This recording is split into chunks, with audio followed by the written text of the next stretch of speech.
All right, hello again, everyone. It's Gene with GTV here, and believe it or not, we are in episode 5, and our guest today is none other than head coach Santaluces High School Chiefs. Is Brian Coe is with us. So just to give you a little background on Coach Coe, he's a longtime area coach. His career has spanned over 2 counties between Broward and Palm Beach County. Years ago, he coached at Dillard, Fort Lauderdale High School, made his way through Olympic Heights, Palm Beach Lakes, Boynton Beach, John I. Leonard, Summit Christian over at Seminole Ridge out west, and now in his 4th season with Santaluces, where last year he led the Chiefs to a district title, which is the first title in 10 years. That means an entire decade without a district championship. Well, Coach Coe has changed the culture at Santaluces into the winning ways here. And in addition to that, accolades, Coach of the Week, Miami Dolphins Coach of the Week back in 2018, Palm Beach County Coach of the Year in 2018, the FACA North and South All-Star Game coach back in 2018, nominated for Coach of the Year last year. And he's also a big part of the Palm Beach County All-Star Game. And also, not to mention the Rising Stars Athletic Program. He's the founder, and we'll also get into that later on in the discussion. So without further ado, we'll welcome Coach Coe. Coach, welcome. Thanks for being with us. Hey, Gene, how you doing, buddy? Appreciate you doing this, man. Like I told you before, the stuff you've done for the county with taking the pictures with the kids and the commentating you do and stuff like that, man, has been awesome. We're going to miss you being up there in Georgia. Yeah, well, I'll be making periodic appearances for some rival games. I'm going to do my best. So, but I appreciate all that, those kind words, and what you're doing is awesome as well. And I want to thank you for being here today and appreciate you your contribution. So, take us back. Where did it all start? I mean, how did you enter the coaching career? Take us through that. Actually, it all goes back to when I was in college. I was in college, we go to college with a plan. Hey, this is what I'm going to do. I went to college thinking I was going to be a psychologist, and through, all the drop ad periods and stuff like that at the University of Florida, I was like, well, maybe I don't want to be a psychologist. Bumped into an old coach of mine from my baseball, football coach when I was in 9th grade, and he talked to me about getting into education. Simultaneously, my old position coach became a head coach at my high school. And I drive down and coach with him my junior and senior year in college. I drive down and help him coach spring football. And that's when I fell in love with the coaching. I said, okay, this is what I want to do. I want to be an educator and a coach. Where you drove down here to Palm Beach County, or? Well, no. I'm from Dunellen, which was right outside of Ocala. So Okay. And I would, little 30-minute drive back to my old high school, which is Dunellen High School. And that's when I started coaching. Actually, when I was in college. Gotcha. And then it just kind of snowballed from there. So what are some of your philosophies? Have they always been the same since you started, or has that evolved over the years?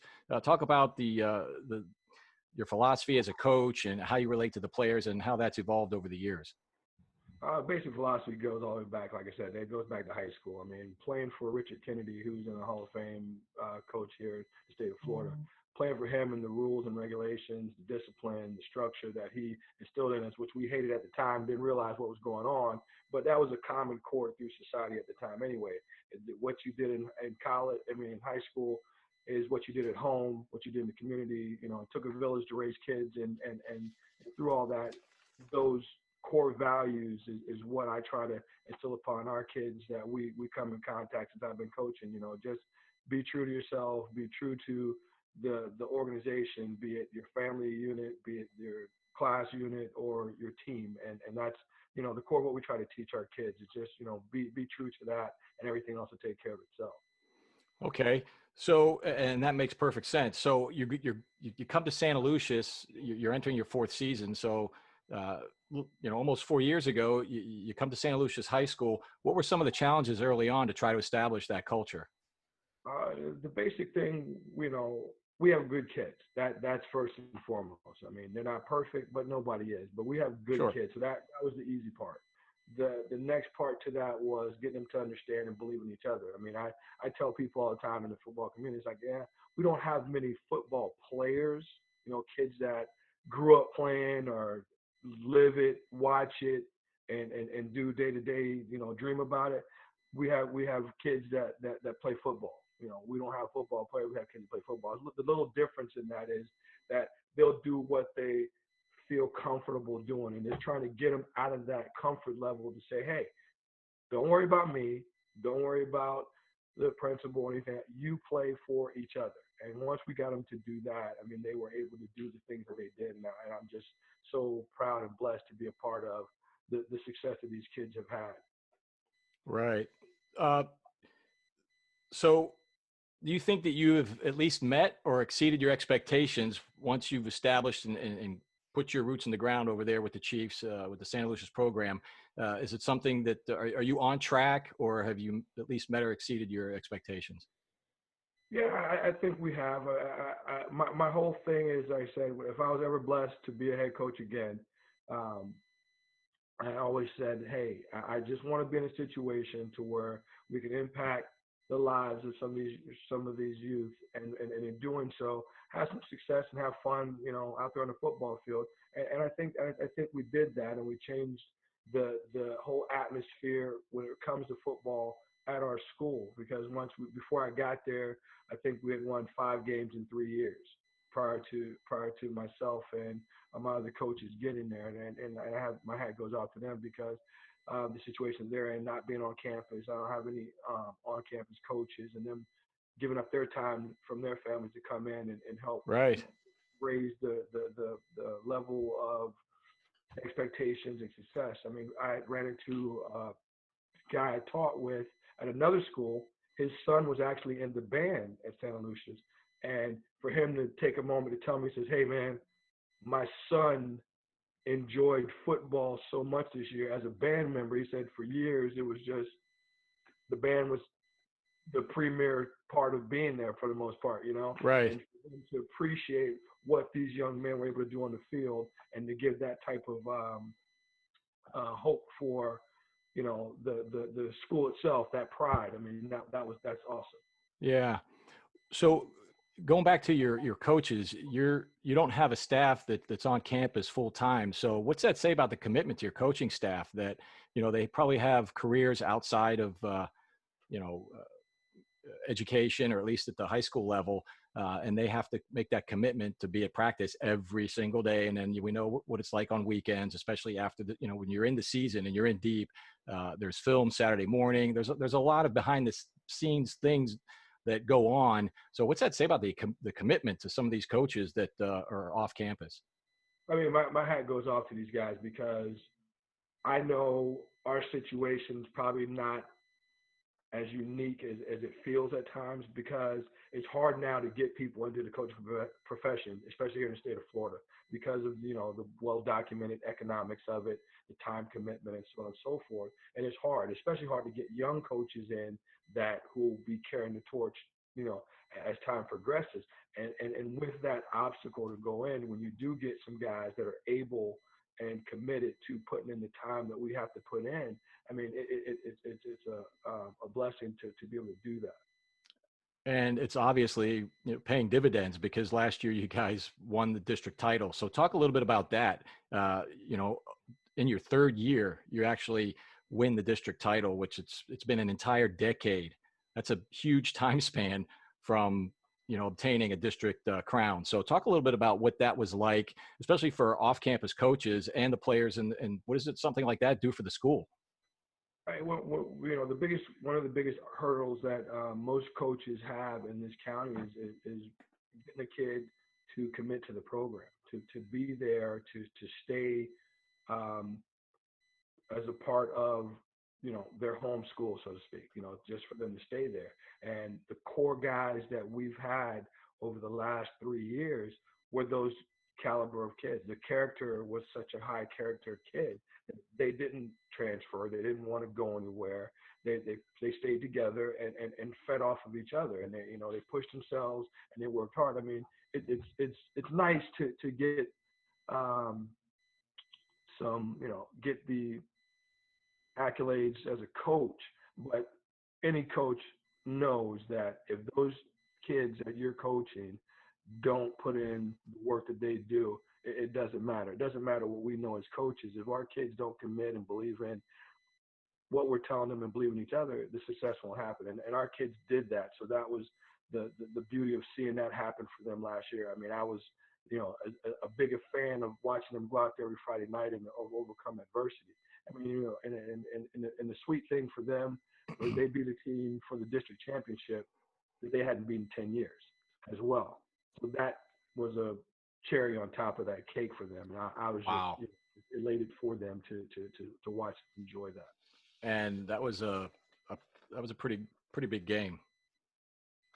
Yeah, yeah. I mean, they fought from kickoff to whistle, and it was one of those situations where, I mean, you want to win a game, but that was one of those games that is just on top of all that. It's like, wow, Yeah. Well, it was a that is, competitive game. It was a dogfight. yeah, yeah. And there was a couple plays that our kids actually matured enough over the years to execute, a tough play in a tough situation, and I'm so proud of them for doing that. So, and that's awesome. So let's carry on through that. I'm going to jump around a little bit and let's get into the player personnel. Having all that success so quickly at the school and entering your fourth year, talk about some of the player personnel. And obviously, you have some voids to fill with players that have moved on from graduation. Were you senior loaded? And Yeah. who do you have that might be coming in to fill those roles that are now vacant? Yeah, we were senior loaded. We had 23 seniors graduating last year, and our marquee player who's been the heart and soul of our program for the last 3 years is Val Carnegie, a running back, and He was a stud. he Yeah, graduated this year. he was a baller. He was a heart and soul, and when I talk about a high character person, I mean that is one. I mean, like I said, he could have transferred or gone somewhere else. I mean, people were trying to get him to go, and he said, "No, I'm gonna be here with my buddies and play it out." So that right there is a big shoes to fill. I mean, unfortunately, he got a little nicked up this year, so we had some other kids had to step in and play for him. One of which is Taylor Boyd, who's going to be a returner next year, who we expect to have the same success he had last year, spot filling in for Val. Brian Coe Jr. is our fullback, who's like our coach on the field. He's back as well. So our backfield and our quarterback situation, our quarterback he had some playing time last year, but we're expecting him to do a lot more this year, thoroughly Benefield. So we're expecting him to step up and do something. We got a couple anchors on our offensive line that are returners, Ken Wood and Elijah Gilliam, who are our tackles that are returning, and our center, Chris Adams Latang, who's coming back. So we got to fill for our guards on offense, and our receivers are wide open now with the vacancies of Lawrence Armstead graduating, and then on defense, which was our heart and soul last year, they played their butts off, by committee, so to speak. I mean, because everybody stepped up every game and made plays. So we got some linebacker issues to fill there, and if we can get that pinned down, I like our chances of trying to defend our district championship. Awesome. What about your kicking game and special teams? How's that looking?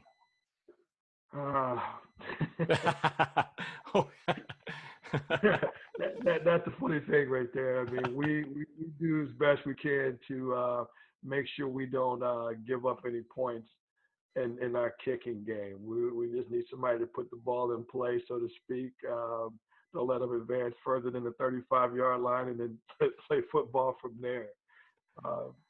Fortunately for us, we didn't have that issue with reference to kicking, but we have a new soccer coach this year who's adamantly trying to help us find a young guy to come in as a kicker. So hopefully we can get that situated to get some solidity there. Anybody that can give us some great highlights in the fall with the return game? You have any big return people coming back maybe? Unfortunately, we didn't have the spring to evaluate these guys. I mean, our guys that are going to be in those situations are going to be, new guys. So until we can get out there and actually give them an opportunity to catch balls, field kicks and work Right, on that's true. and do that, we don't know. I mean, that's one of the biggest question marks we had going into the spring. So losing the spring really set us back as far as our special teams development, as well as those voids to fill those seniors that are left.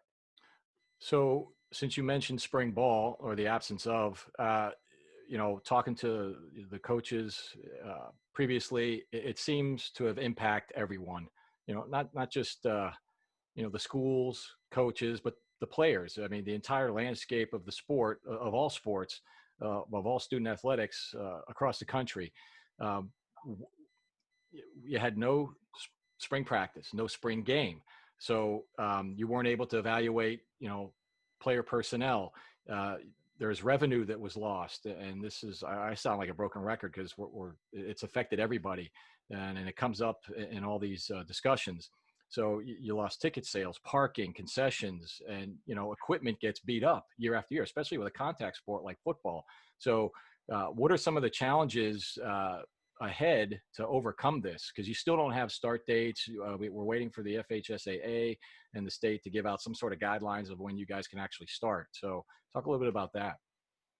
Yeah, it was tough. I mean, you don't really know what you have until you don't have it. Until it's Yeah, gone, you don't know what you have, and we take it well for granted. said. Not many states anyway have spring practice.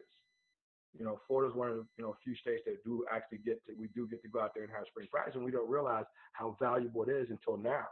And we missed the chance to evaluate, especially losing as many kids we lost. Trying to evaluate because our younger kids, like I said, are tough to evaluate because they're just when they get to us at Santaluces, when they get to us, they're just learning football, most of which are just learning how to play football. So we've missed out an evaluation period as far as there to try to see who could help us with varsity, let alone give them more playing time as well. As far as the economics is concerned, I mean, we're in a situation where we're at Title I school where economics comes hard for us anyway. If we have all of our games, all of our opportunities to do that, I mean, we've missed out on our spring fundraising. We do a lot of fundraising in the spring that we didn't get a chance to do as well. So economically, it hurt. As far as the kids' development, it hurt. And like I said, I mean, yeah, we're talking football here, but like you said, everyone was impacted. My heart goes out to all of those spring sport players, all the baseball players, the softball players, Right. track kids, especially the seniors that are working to get an opportunity to go on to the next level. They lost out on it too. Fortunately for us football, God willing, everything, improves, we'll have a chance to get back on track and catch up. But those kids, I mean, especially the senior kids, I mean, my heart goes out to those guys, the baseball guys. I mean, baseball is my first love, and just to see those guys not have a chance to have a season. The girls with flag football, the girls with Softball. softball, girls and track. I mean, that hurt me as a coach. I mean, I hated to see that happen for them. Yeah. Some of them didn't even get a senior night. No, no, The seasons were just cut short. no, it's crazy, crazy. So, with all those challenges, how are you keeping the players engaged that are going to be coming back in the fall? Are you guys setting up Zoom meetings or Google Meets or are workouts sent out, or are the players do they have to rely on themselves to hit the gym? I mean, they can't obviously use school facilities. Gyms were closed for the last couple months. I understand that some of the public gyms are opening up, but if you don't have a membership, what do you do? How are you going to stay in shape, other than doing cardio on your own? So, how has it been for you to keep the players engaged in that respect? It's been tough. I mean, like I said, our kids and their resources are very limited when it comes to comparison to most other kids. I mean, some other coaches going through the same scenario that we do at Santa Lucia, but I mean that's been tough itself, and I pretty much resigned to the fact to say, okay, let these kids be kids, let them experience these things without giving them any undue pressure or whatever. The ones that really need that um, football family, they do reach out, they do call and talk, whatever. But as far as me trying to manage kids are a little different with the resources and the time and a lot of other things they got going on or whatever. So I said, hey, let's just take this time for a minute and let's say everybody just exhale and deal with the monotony of what I call Groundhog Day. Wake up doing the same thing over and over again, and not give them any added pressure. So just touching base with them. I monitored their grades, which is the most important thing during the spring. So I made sure I did that. But as far as making them be held accountable for all the football things, I kind of gave them some time just to wait and see when we get any type of projected go ahead start dates. But as I'm reaching out to other coaches throughout the state, we're hearing that Hillsborough County, Osceola County, a couple of different counties are given a go-ahead to get started on the 15th. So we'll see how that matriculates down to us. I mean, rumor has it, I heard something about July 6th for us to get started, but it's going to be crazy start times and start restrictions. So it's going to be, Was it going to be a universal start time, or is it going to be staggered from county to county? How do you network with the coaches, and how does this all come? How does this all get worked out? Well, unfortunately for us, again, we're in one of those counties where we're vastly affected by the virus. So, of course, we're going to be our administration is going to be very skeptical about putting anybody in jeopardy, so to speak. The other counties that didn't have much of effect of it, I'm assuming the smaller counties, Right. throughout the northern parts of the state. I'm sure they're going to get going. I keep hearing. I actually did a fundraiser and spoke with a lady over in Arizona. Her husband's a football coach, and they're getting started up on the 15th. So that seems to be the date I'm hearing as far as everybody's getting permission or easing back into it or whatever. So hopefully, for the sake of the kids and their opportunity, hopefully some uh, good, healthy, safe, move forward program is put into place so that we can do that. Because I mean, right now, the thing I heard for our county, we may end up losing 2 or 3 games in the start because the rest of the state will probably get started. So if we don't get a start date, our kids are going to lose a couple games in the beginning of the year. From what I Probably going to understand. be all of South Florida from Yeah, here on down. Broward and Miami, which unfortunately is going to be bad because someone from Palm Beach to Dade County is competing for a state championship. So when it comes down to those types of things, I hate somebody put me in a situation where they put an asterisk by a state championship because South Florida couldn't compete. That would be Right. And then with this new point system in place, this is going into the third season with the point system. If you're going to subtract 2 or 3 games from South Florida, how are they even able to compete as far as this new system set up? yeah. Like I said, I may be on the minority on that with the points thing. I'm not a big fan of that. I didn't think that was the solution to the problem. From my experience, the problem was you'd have those strong districts that had 3 teams in it that are really strong.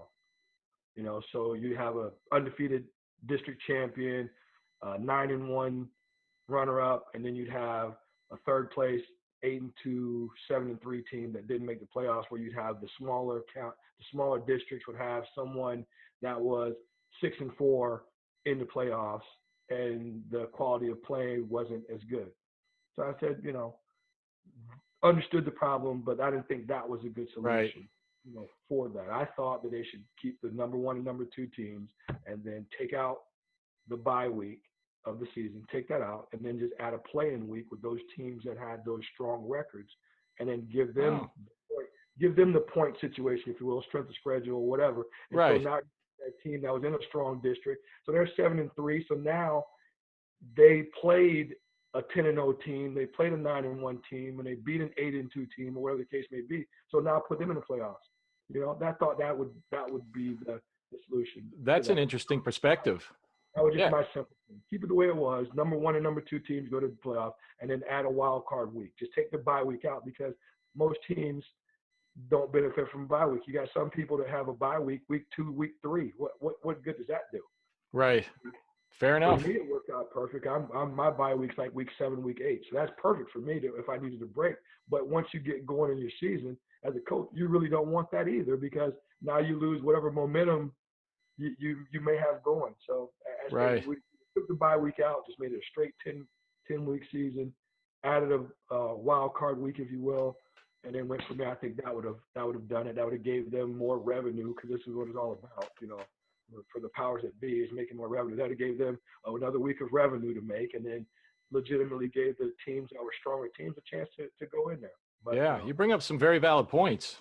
but Interesting perspective for sure. No doubt. So let's shift gears a little bit and talk about your involvement with the Palm Beach County All-Star Game. So how did that come about, and how has that evolved over the years? when I first started coaching, I mean, that was like the thing. The Outback Bowl was the thing for high school seniors, man. Hey, I made the All-Star team, you know, and that was a big deal, and we had it going. And then over the years, good thing for the kids and a bad thing for the kids at the same time. It just got so diluted with so many All-Star All-Star game opportunities, you know.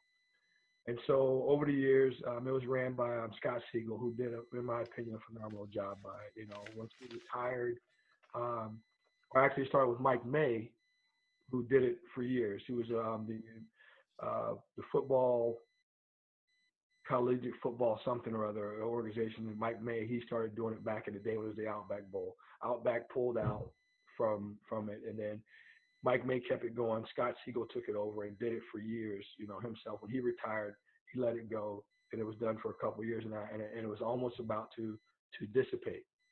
And I said, hey, you know what? Let me get involved in this. I reached out to the title sponsor, told him what my ideas were, and from there, partnered with my organization. And I've been running for the last couple of years. And we're just doing different things to make it something special for the kids again.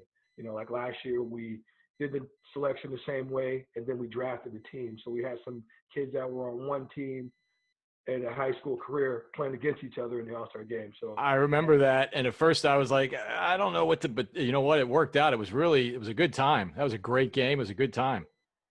so I thought it worked out pretty good. So we're just trying to add more things to it each year and just give those, you know, kids, you know, those senior kids that are football players that committed, you know, all those years of playing, that one last hurrahs, you know, those kids that may not get a chance to ever, you know, you can go play pickup basketball, you can go play, you know, baseball, softball, but you can't put on Yeah. pads and Flag go. football is as close as you're going to get. Yeah, you know, you can't do it. So give them that last hurrah. Those who are not going to college for athletics or going into the Right. military or whatever the case may be, give them that last hurrah. And that's basically what we try to do and make it fun for them and give them as much as we can to they appreciate it. And then we also award some scholarships as well. Yeah. So you took something that was almost virtually going to just disappear. It was just going to fold. So you kind of resurrected it to a level that people. I mean, it's really appreciated, and I could see it. You know, having the opportunity to cover it year after year, it's been a great matchup with a lot of talent on that field. And I think was it last year was the first year you moved it to Jupiter, where players Yeah, got to play on a turf field. in the last 2 years. You know, I wanted to give them, you know, not all kids get to play on a turf field, you know. So I wanted to give them that. So I reached out to our area high schools that had it, and Jupiter was graciously able to help us over the last 2 years. I thought I really appreciate them stepping up and doing that. Coach Starp and his principal and athletic director and everybody up there. I really appreciate them helping us with that as well. Yeah, that was solid, and it really makes for an entertaining event. So let's move into the Rising Stars athletics program that you're involved in. So talk about how that's linked to the All-Star game and how that whole concept evolved over the years. Yeah, in '05, I wanted to do something. Like I said, everything I do for myself, I end up, you know, I have to be around kids. I mean, I can be around the kids and have a negative moment and walk away and go, okay, that was a kid. We'll try again tomorrow. I can't deal with adults too much with negative situations. There's no excuse for an adult. So in like '05, I said, you know what? Let me do something to where I'm able to do that. And at the time, we had coaches trying to put on camps and couldn't put on camps to supplement their income and so on and so forth. So I came up with a concept to be able to put on a camp for a coach and let them coach it so they can get money and so on and so forth. From through there, we evolved to putting on camps for youth. We did a bunch of our most successful camps are out in the acreage, out there in that community where football was big. So we did a Right. bunch of camps out there. Through there, we continued to do summer football camps for kids, and then started offering scholarships for kids, and started just putting on different programs. We do the All-Star game for the county for basketball, girls and boys. We do tournaments, basketball tournaments. We do 7-on-7 summer 7-on-7 tournaments for high school football teams. We do flag football tournaments for high school flag football team. So we do a multitude of things we do to try to help the youth within the community, offer, some scholarships, nothing major, but just offer them, some scholarships to help them along with their progress in there and the guidance and mentorships. So I try to pull all my friends that are sensitive to the issues that these kids go through to try to get them to help with the programming. So having that entity set and working with our title sponsor, putting those two together, grabbing some other people, get them involved, Bradley's, Mr. Schlechter, who's works out in the John Deere environment, to get those people involved to make sure we have the things going through there. It's just been an awesome experience with that. Right. So there's a little bit going on under the umbrella of that organization, just a little bit. Yeah, just so keeps me busy, so it keeps me out of trouble. Yeah, for sure. So what relationships have been formed over the years with this Rising Stars program and the Palm Beach County All-Star Game, the winning culture you're establishing over there at Santaluces? Do you keep in contact with players that have graduated and moved on, and what kind of relationships have been formed over the years with coaches and players? Oh, it's awesome. I mean, I like I said, I've been fortunate to meet a lot of these guys, Abe Elam, Pierre Garçon, Anquan Bolden. I've been able to meet these guys through coaching over the years as well. And then once I started doing the things I do, they get a chance to see what I do. So whenever I call them and ask for help, they whatever they can do to help me, they'll help me. So doing that and just meeting a lot of great, awesome people. I mean, I met you through these things as well. Yeah. Hey. So, I'm small potatoes, though. No, you're not. No, you're not. Just be able to do those things and meet these people to try to, whatever we can do to get these kids in a better situation to be successful. I mean, that's what I'm trying to do. That's why we do what we do. Yeah, you're doing a stellar job for sure. So as we move closer to the summer, what are your plans for the fall? Are you going to keep the same format entering the fall? It's a broad question, but I'll narrow it down. What are your plans to keep the players we talked a little bit about it, but as we approach the fall, we talked about player personnel. I'm talking more about philosophies as far as on the field, offense, defense, play schemes, and things like that. What are your plans moving into the fall? Are you going to adjust that based on the ability of player personnel, or are you going to stick with what works? Are you going to go up tempo, more up tempo? What are we talking here? Like I said, if it ain't broke, don't fix it. There you go. There you have it.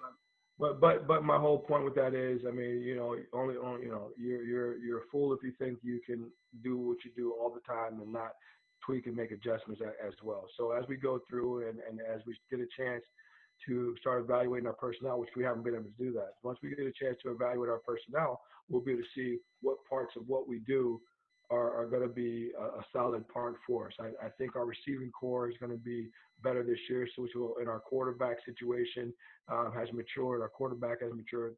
Thurland has matured over the last few months, and so if that continues to progress, we'll be able to throw the ball around a little bit. I mean, because anybody knows we play that, we're going to run the football. Right. We're going to run the football. So with that being said, we got to replace a couple running backs, a couple offensive guards. And like I said, we'll be able to throw hopefully we'll be able to throw the football around a little bit better as well. So that offensively, defensively, we lost a lot of key players on defense that blossomed last year.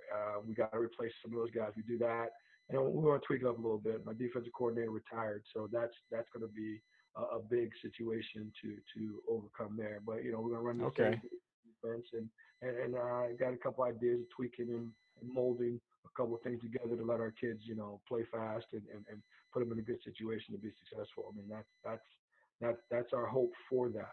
Right. Excellent. All right, but you got challenges ahead, just like every program. So we'll see how it all unfolds. Let's take a little trip back, since I'm going to shift gears here. You and I are relatively close in age. Talk about how the game has changed. I mean, I've played the game. I played high school. I didn't play in college. That's a whole nother story in itself, why I didn't move on and play in college, but had the opportunity, passed it up. Probably one of my big lifetime regrets. Talk about how the game has evolved and changed over the years from when we put the helmet on. I know the equipment has evolved, but there are so many things that have changed, in my opinion. So that was the game has changed, for the better, and I say for the worse. For the better, the kids are more talented. They have more opportunity now to get better. Like I said, they can go on YouTube at any given time and pull up Yeah, a video or their agreed.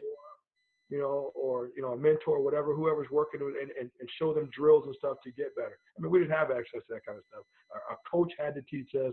Our dad or uncle or somebody, Right. that we looked up to had to teach us. And these kids can go and get that information, at their fingertips and get better with that. Yeah, and it seems like positions are more specialized now. There's specialized training that's involved with almost every position, from a long snapper. I mean, when we played, you just, hey man, who can hike the ball, longer than 10 yards? Everybody just tried it, and then that's what we did. Now it's a whole thing.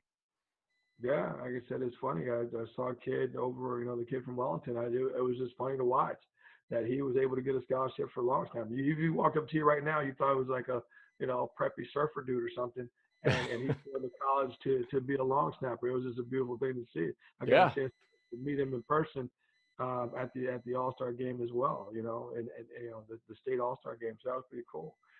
The bad thing is, because of the specialization, I believe that these kids don't know the game. Your quarterbacks know the game, your linebackers know the game. But when we were playing, everybody knew what everybody was supposed to be doing. Yeah. Because at any given point, the coach would take you and put you there. Right. You're right. There was no specialized. If coach said go play center, okay, coach, you went and played center. So I think. But coach, I'm only 5'10", 180 pounds. That's all right. Yeah, but you're tougher than such and such. Now go smash the ball. Go snap the ball. And so, with that being said, I thought we intellectually, our football IQ was way better back when we played than the kids have it today, because they just specialize. They don't know what everybody else is supposed to be doing or why. Only your middle linebacker or your quarterback or your safety will know what everybody's supposed to be doing, because that's who's been tasked with that responsibility. So I think that's where the biggest drop off is. As far as the coaching's concerned, coaching's better because there's more resources for coaches to be better. Not saying that the coaches from West were not great coaches. I'm saying the opportunities for coaches to be better are out there if they put in the time and the work for there. I mean, the biggest thing for me is, like, even during my career of coaching, I was a head coach, wasn't a head coach for a while, and became a head coach again. And in that time period, it went from me meeting the next coach on Saturday mornings to exchange film to just clicking a button and sending the huddle back and forth. I mean, that is the morning to exchange film. Now we just click a button and send in the huddle. I mean, that's one of the biggest advances. I think that has been an awesome thing. And even for the kids, I don't have to sit down as the head coach and make highlight films for kids. They can make their own highlight tapes now and help market themselves. When we played, it was, you had to take the 8mm film, put it in its case, and you had to get duplicates and send it out to everybody. Right. And then we went to the VHS. We had to meet on Saturday mornings and, send an assistant coach to go change film. Now we just click a button and send it, which is a beautiful thing. And it also helps for the kids because now they get a chance to market themselves. I mean, I don't have to sit down, or we don't have to sit down as coaches anymore and make highlight films. The kids go on there, they click and put their film together. We look at them and then teach them how to market themselves, how to send it to coaches, how to send the links out. They post them on YouTube, Twitter, Facebook, all this social media now, and they get a chance to have people look at them. So I think that's an awesome change as well. It's been great seeing the game evolve, and I'm glad you're a part of it. And I'm glad you're doing what you're doing, because you're making a huge impact in these kids' lives. They're going on and doing great things, and you're molding the future. So it's great to have you on. I appreciate you coming on and sharing your experiences with us and your philosophies. It's been an honor, and I look forward to, even though I'm moving north, I'm looking forward to our continued relationship, and definitely going to keep in touch. Coach, I want to thank you from the bottom of my heart for being here. Really appreciate it. Thank you.